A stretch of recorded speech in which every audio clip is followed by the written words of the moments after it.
So we've been going through the book of Leviticus, and we are trying to go as chapter by chapter as we can. But it does mean that you can't talk about everything that's in the chapter. For example, if you particularly want to know what's going on with this female servant here, will you come and chat to me afterwards? Because there's not enough time this evening for us to handle everything that's in there. However, as we begin, think about the person that you love. Think about, perhaps it's an intimate and deep friendship, perhaps it's a spouse, perhaps it's a child that is sitting next to you. That child is now in danger.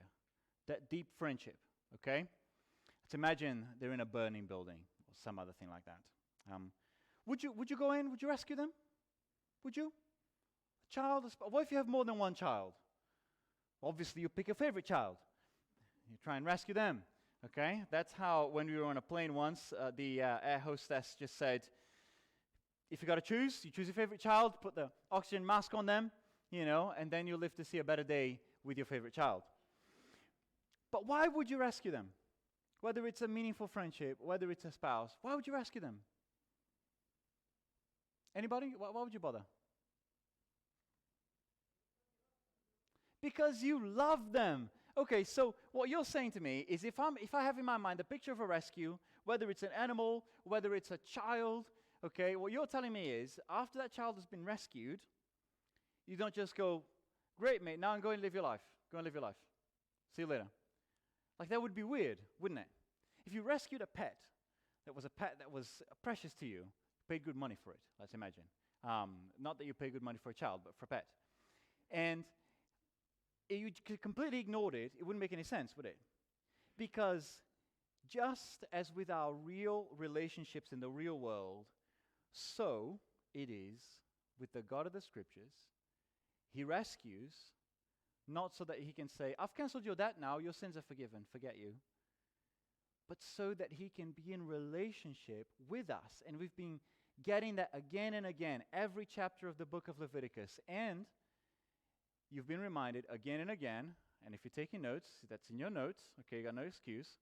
The only reason you care about any of these rules and commandments is because if you believe the King has rescued you, has loved you, and now you live a life of thanks to him. So that's where we are in Leviticus 19. In the middle of learning, what does it mean to live this new life if you've been rescued by the God of the Bible? So the nation of Israel, they knew that part of their job was then to represent this God faithfully, to show exactly what he's like in the way that they lived. Do you remember when we had the little mini tabernacle over here, and we were going through, the outer court, and then you had the holy place, and you had the most holy place, and the closer you get to the place, the most holy place, the holier things need to be. It can't just be anybody there. You've got to be more and more set apart. In a similar way now, we change the tune ever so slightly, and we realize that the closer you want to walk in your life with this God here, the more your moral life changes. And outside of church, as it were, outside the tabernacle, this call to live a holy, set-apart life changes now everything. Changes everything. Not just when you're near the tabernacle, not just when you, Christian, are in church, but everywhere else. And so their motivation for following everything that we're going to talk about in chapter 19 had to do with at least this. I'm so thankful this God rescued me. He rescued me out of Egypt. And we've seen before that for us Christians today, we can say not that Jesus rescued us from Egypt, but from our sins. And then at least after being thankful, they would think, you know what? All of the nations around me, they need to know about this great God. And they will know as they look at my life. What a call. So maybe later on, if you want a bit of homework, as you lay your head on your pillow, here's your homework that you can do. You can look at the 10 Commandments, and you can pair up each of the 10 Commandments with the commandments in here in Leviticus chapter 19. But for now, I'm going to try and persuade you that if an Israelite was wanting to follow this, they would have known they were rescued to be holy, rescued to honor, rescued to do a few other things. So we're going to go through. Look at verses 1 and 2 again. Let's read them together. The Lord said to Moses, "Speak to the entire assembly of Israel and say to them, 'Be holy, because I, the Lord your God, am holy.'" So God had rescued them, do you notice? Before he even gave them the law of Moses.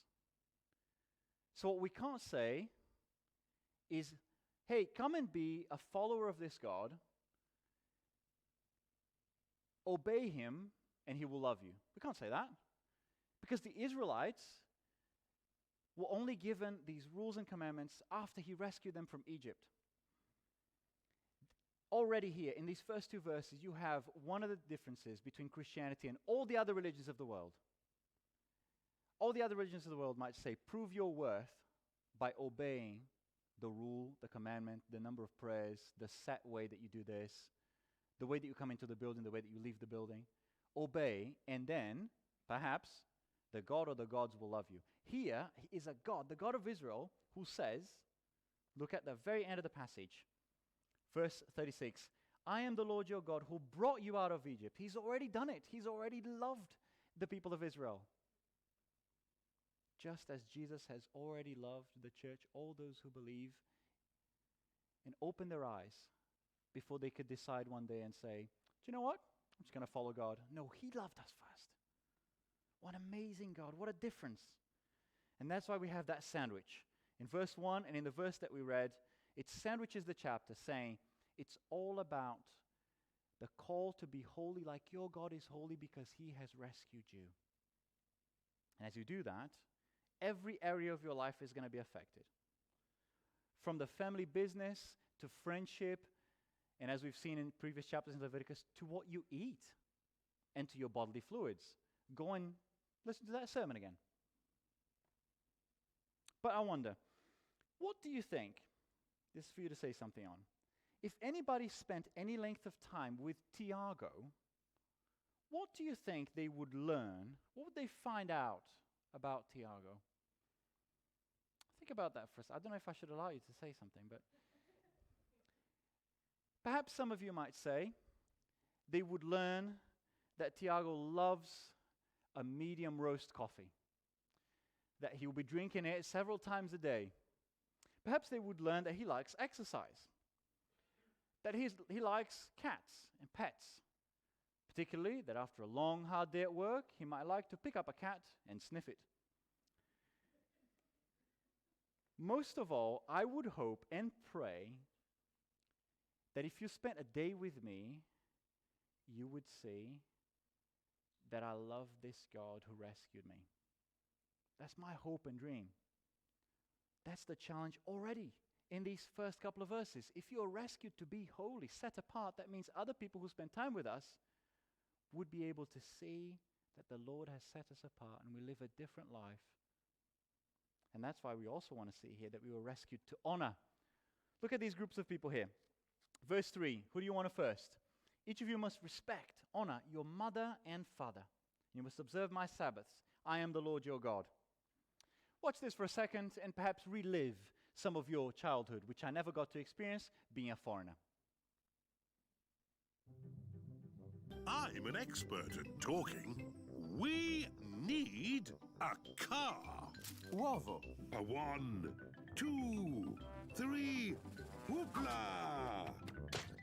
Oh, move further in, Mummy Pig. I'll just go for a little walk. Whoa! It's coming out. Whoa! What's this? 2 tickets to the theatre tonight. Thank you.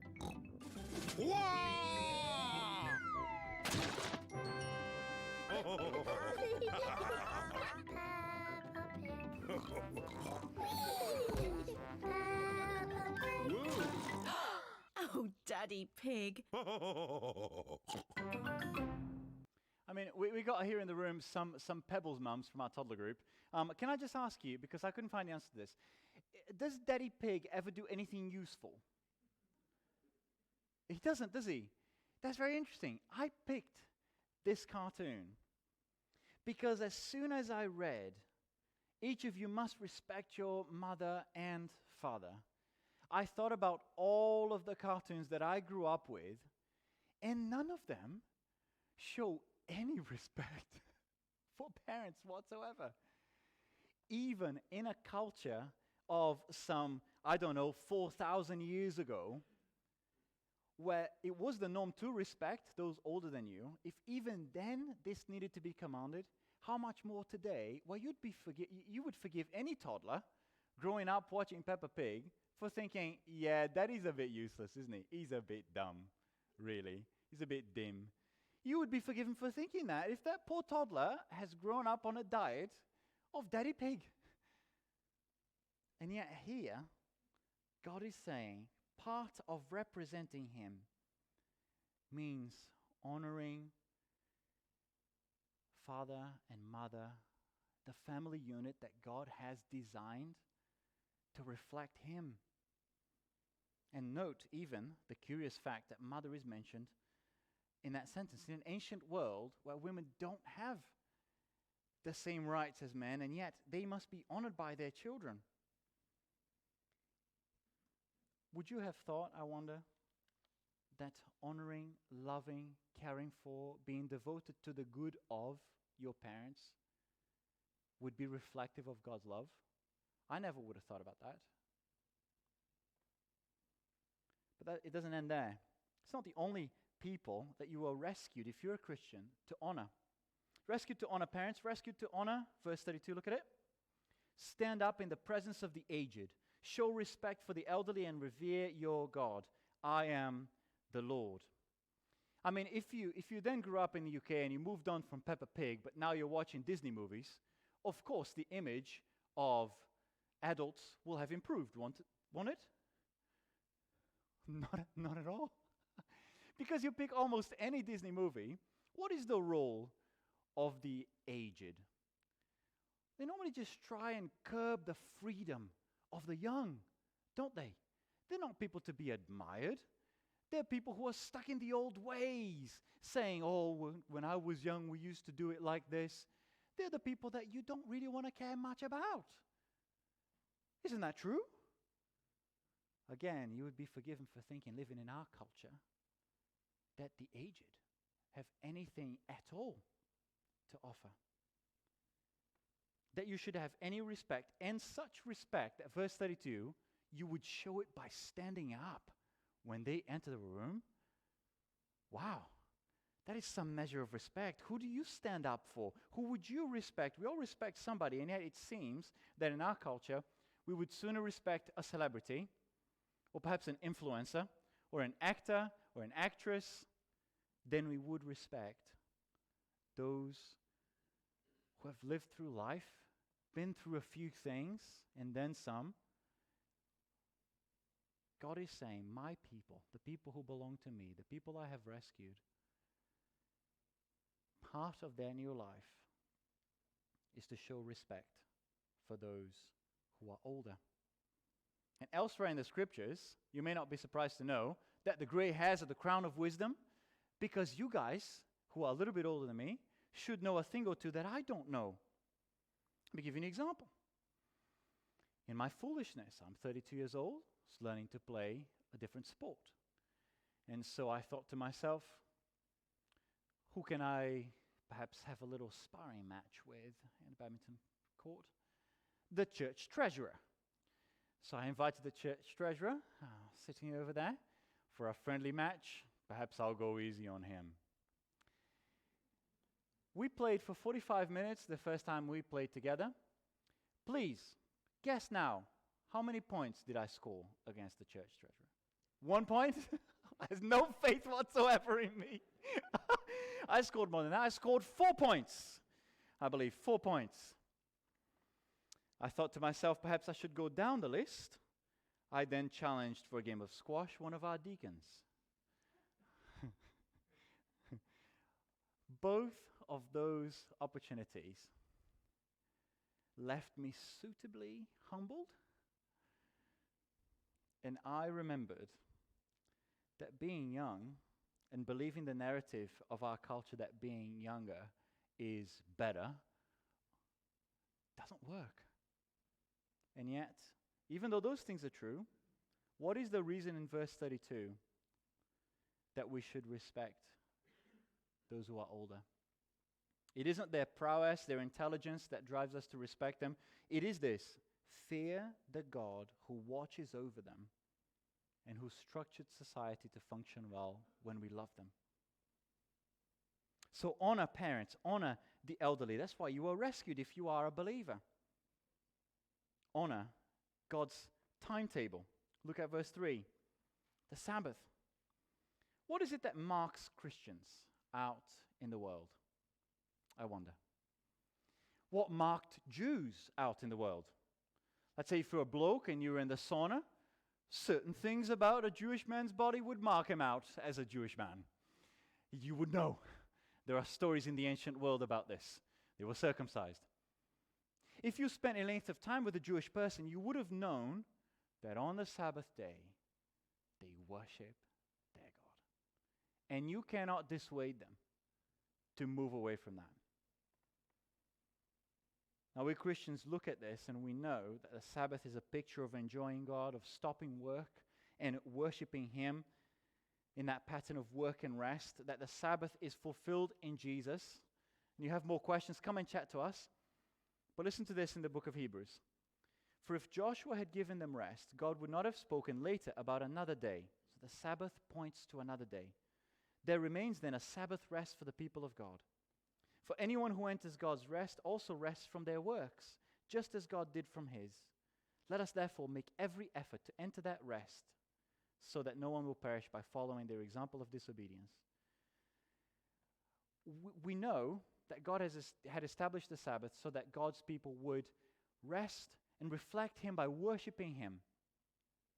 By the time Jesus comes along, the Bible says there is a greater rest, a rest from our works, a rest of being forever with God and all of the people He's rescued, and we enter that rest by faith. Worship is the way that Christians are set apart, just as Jews were set apart by worshiping their God on the Sabbath. People ought to see that principle in our lives. That yes, we work for God's glory, but ain't nobody going to stop us from worshiping Him. That's normal and natural for us. So we're rescued to honor parents, rescued to honor the elderly. In all of that, we reflect the love of God, and rescued to honor God's commands. Now, there's lots of stuff in this chapter. I mean, if you look at verse 26 onwards, there's lots of stuff in there that's just weird, isn't it? Because that's Leviticus for us. There's a big cultural gap between us and the ancient Israelites, and there's a bunch of stuff in there, and that's strange. But I'm going to suggest to you, although we don't have time, each of those things, for example, not eating meat with the blood still in it. You can listen to Paul White, his sermon last week, and figure out what's going on there. The week before that, about life being in the blood. Divination, omens, cutting of hair, cutting the bodies. All of those things basically represent the temptation that God's people had to move away from what God said they should do when they worshipped. So whenever we come to one of these commands, because we don't have time, let me give you at least a couple of questions that you ought to ask if you want to know, is this for today or is it not for today? Okay? So we want to ask a question like, what did it mean for them to honor God's commands? What did it mean for them? Let me give you an example. One of our young people said, I was talking to my parents, and my parents are really against me having a tattoo at any point in my life. Okay? And so they said, is that in the Bible anywhere? I said, well, normally we tend to go to a particular passage. And here it is, verse 28. Do not cut your bodies for the dead or put tattoo marks on yourselves. I am the Lord. So I want to ask, what did it mean for them then to have a tattoo? Well, the context tells me here that it's about worshipping idols, false gods, gods that don't exist. Now, I had a youth leader who had a tattoo on his foot. I asked him, Was that in the honor of a false god? Did you worship a god by having a K on your foot? That wasn't the case. And so for me it seems that I can't tell somebody today, don't have a tattoo because of this verse. I might want to tell them, you might not want to have a tattoo because your body's going to get wrinkled. The part of your body that you get a tattoo on maybe will sag, and it might not look so great. There might be a reason to do with wisdom. But if I ask the question, what did it mean for them? If tattoo meant worship for them, and it doesn't mean that today, I'm safe in saying you can get a tattoo today. If you really want to. I have other good reasons why you shouldn't get a tattoo, but you can come and ask me about those. And then you want to ask the question, would doing the exact same thing here today accomplish the same goal? I don't think it necessarily would. If people saw that Tiago doesn't have a single tattoo in his body, they wouldn't go, man, they must really worship a different God to me. They wouldn't think that.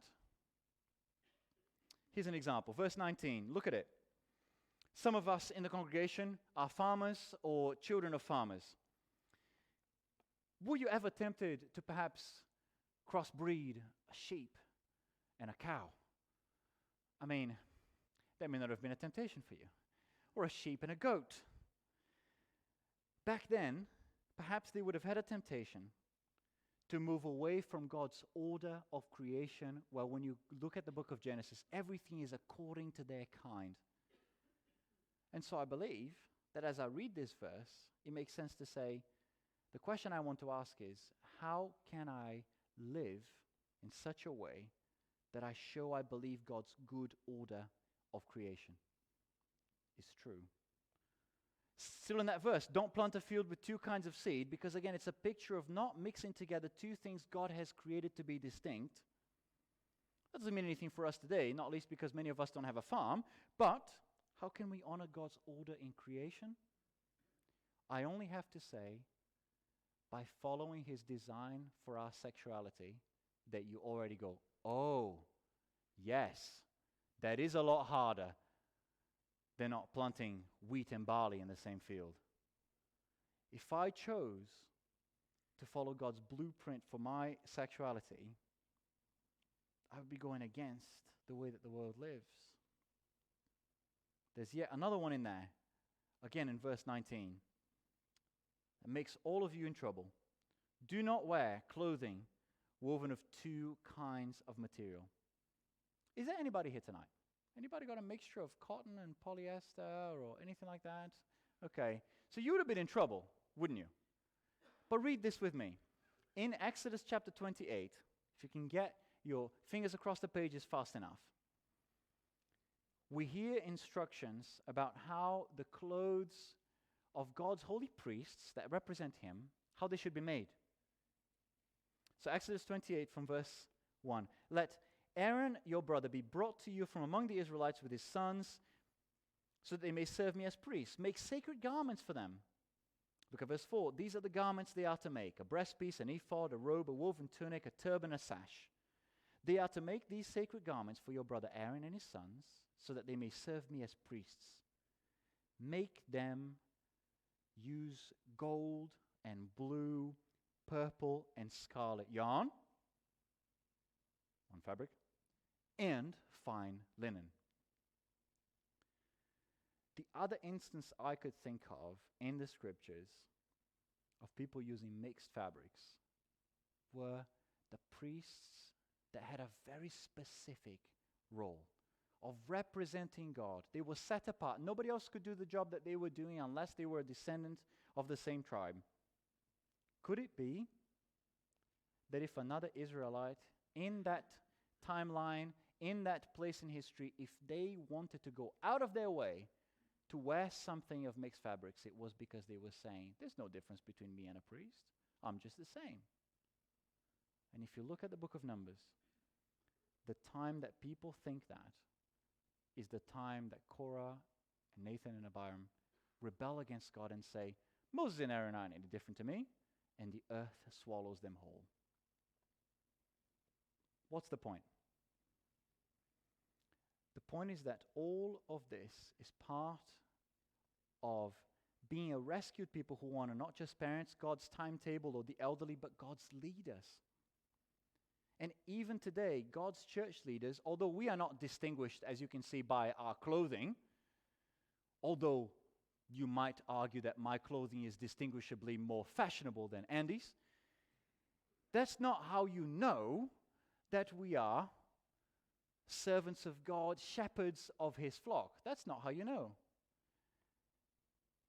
You know that because of the way he has structured the church, that we are shepherds.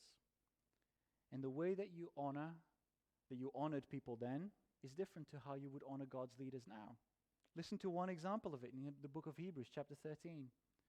Have confidence in your leaders and submit to their authority, because they keep watch over you as those who must give an account to God. Do this so that their work will be a joy, not a burden, for that would be of no benefit to you. So part of what God's people are rescued for is to honor and respect and love their leaders who seek to represent God to them. But even though we're almost out of time, let me do another one. You are rescued to have integrity. That's our next heading. Look at verses 11 and 12. Do not steal, do not lie, do not deceive one another. Do not swear falsely by my name and so profane the name of your God. I am the Lord. I'm very frustrated with this particular character. Who is this character? Severus, yes? Severus Snape, yes. Now here's what I'm frustrated about, okay? I'm not going to give anything away if you're reading the Harry Potter books, any of that kind of stuff. But as I attempted to read through all of the volumes, I've not finished, okay? Forgive me. I got distracted by reading other things. I could never tell whether this character was being genuinely helpful or whether he was genuinely just looking for a soft spot to stab him in the back. One scene, I'm reading, and this dude is like, wow, actually maybe he's just someone who's misunderstood. He's just unloved, okay? He just doesn't know how to express himself. And the next minute, I'm like, this dude is a Death Eater. He's just going to kill all the other children on the next page. Similar thing happens to me when I look at this character called Gollum. Absolutely. Gollum, Smeagol.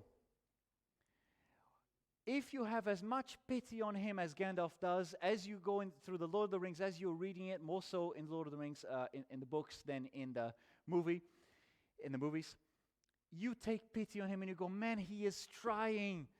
Now that someone has loved him, he is trying. And the next minute, he's like nearly stabbing someone.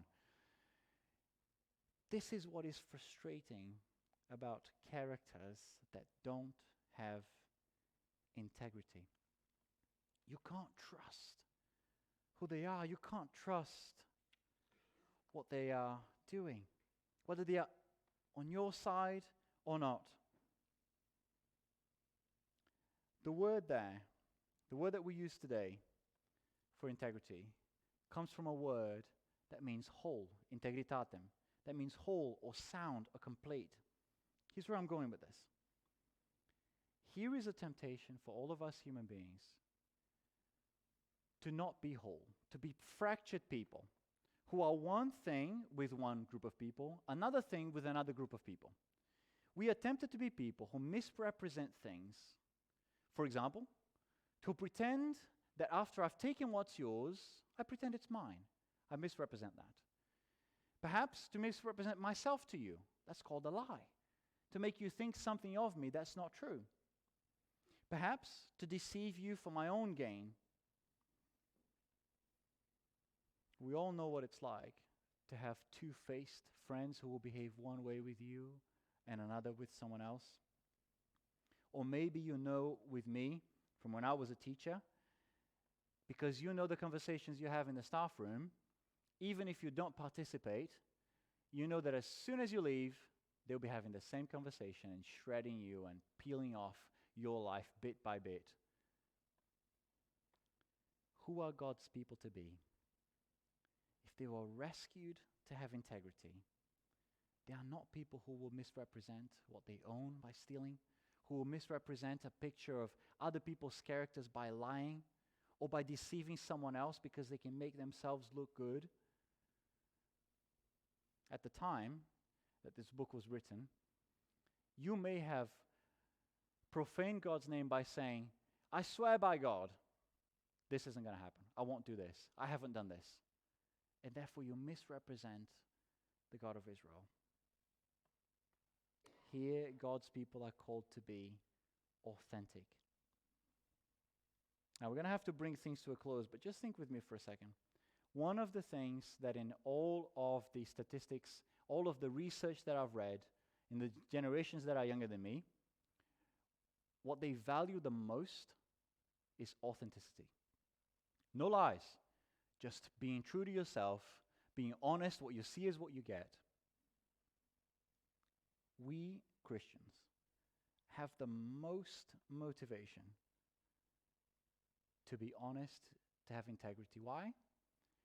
God, the God of the Bible, has already seen the mess in my heart. He's already seen that I'm a sinner, that I'm hopelessly, incurably sinful. And He has chosen to love me and to give me a new life, to rescue me, to forgive me. That frees me to be authentic, to not have to do any of these things, to not have to fall into those temptations. And when I do, to be able to say, I messed up, I am sorry. There's so much more that I'd planned to say, but I got a bit too carried away. I'm sorry. Think with me just like this. What kind of a church would we be if everybody who walked in our midst saw a people who are rescued to be wholly set apart, to be a people who honor all those different categories of people, their parents, the elderly, who honor all of God's words, all of those who have integrity and are transparent with you? Wouldn't they want to follow the same God? When I met people like this when I was 15 years old for the first time, I did. And here I am today, still someone who is able to say, I'm wowed by how God still chose to rescue me. And I pray that you, in being wowed, would live a life of thanks to Him that looks a little bit like this. And that you, like I hope to do, would repent when we fail, knowing that the arms of the Father are open to change you one day at a time.